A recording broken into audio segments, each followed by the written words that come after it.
Rajput MSc classes में आपका हार्दिक स्वागत करती हूँ। फिर एक बार हिंदी को लेकर हमारा टॉपिक निर्गुण काव्यधारा। जैसा कि हमने भक्तिकाल है वो दो काव्यधाराओं में व्यक्त है। पहली काव्यधारा है हमारी निर्गुण काव्यधारा।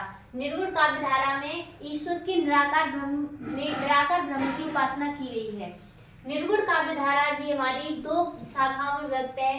पहली ज्ञान मार्गी शाखा और एक है हमारी प्रेम मार्गी शाखा। ज्ञान मार्गी शाखा को हम संत काव्यधारा भी कहते हैं। ज्ञान मार्गी शाखा की प्रमुख विशेषताओं का वर्णन करेंगे हम।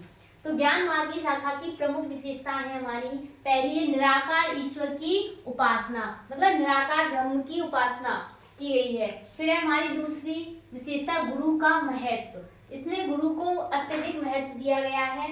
फिर है हमारी तीसरी विशेषता ज्ञान प्राप्ति पर बल, मतलब ज्ञान मार्गी शाखा मतलब संत काव्यधारा, संत जो लोग हैं वो हम ज्ञान प्राप्ति पर बल दिया गया है। फिर है हमारी चौथी विशेषता जाति पात एवं पाखंड का विरोध। फिर है हमारी अगली एकेश्वरवाद की भावना। अब हम ज्ञान मार्गी शाखा की जो प्रमुख कवि हैं और उनकी रचनाएं उनका वर्णन करेंगे। ये रहे ज्ञान मार्गी शाखा के प्रमुख कवि तथा उनकी रचनाएं। पहले कवि है हमारे कबीरदास। कबीरदास की रचना है बीजक। बीजक जो रचना है वो हमारे तीन साखी सबद रमैनी इनका सहयोग मिलकर ये बीजक बनी है। बीजक जो है ना साखी सबद रमैनी की संकलित एक रचना है। फिर है हमारे अगले कवि मलूक दास। मलूक दास की रचना है रत्न खान और ज्ञान बोध। फिर है हमारे अगले कवि सुंदरदास। सुंदरदास की रचना है सुंदर विलास। फिर है हमारे दादू दयाल। दादू दयाल की रचना है अंगवधु। अंगवधु जो रचना है वो हमारा क्या है, काव्य संग्रह। अंगवधु रचना काव्य संग्रह है। फिर है हमारे अगले कवि नानक देव। नानक देव की रचना है गुरु ग्रंथ साहिब। अब हम ज्ञान मार्गी शाखा के प्रमुख कवि तथा उनकी रचनाएं पढ़ चुके हैं। फिर हमारी जो निर्गुण काव्यधारा है उसकी जो दो शाखाएं, एक है हमारी ज्ञान मार्गी शाखा, उनकी हम विशेषता और कवि और तथा उनकी रचनाओं को वर्णन कर चुके हैं। अब हमारी अगली काव्यधारा है हमारी प्रेम मार्गी शाखा। प्रेम मार्गी शाखा को हम सूफी काव्य भी बोलते हैं। क्या बोलते हैं, सूफी काव्य। फिर देखो प्रेम मार्गी शाखा की प्रमुख विशेषताएं। प्रबंध काव्यों की रचना। इस शाखा में प्रबंध काव्यों की रचना की गई है। भारतीय आदर्शों की रक्षा, नारी की महत्ता पर बल, इसमें इस शाखा में नारी की महत्ता पर बल दिया गया है। फिर है हमारी अगली भावात्मक रहस्यवाद। फिर हमारा लौकिक प्रेम के द्वारा अलौकिक प्रेम की व्यंजना। लौकिक प्रेम के द्वारा अलौकिक प्रेम की व्यंजना की गई है।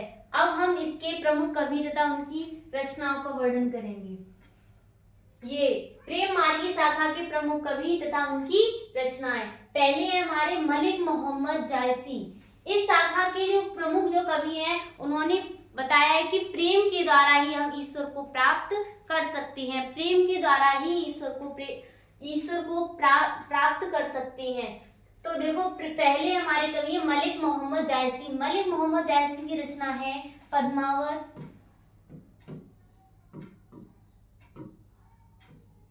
अखरावट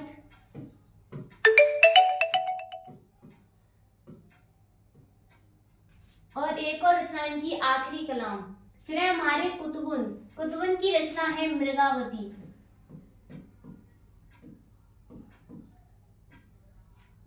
फिर हमारे अगले कवि हैं मंझन। मंझन की रचना है मधुमालती।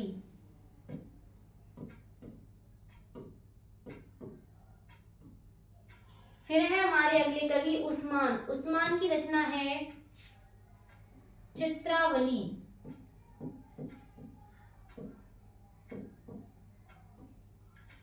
फिर हमारे हैं शेख नबी। शेख नबी की रचना है ज्ञानदीप।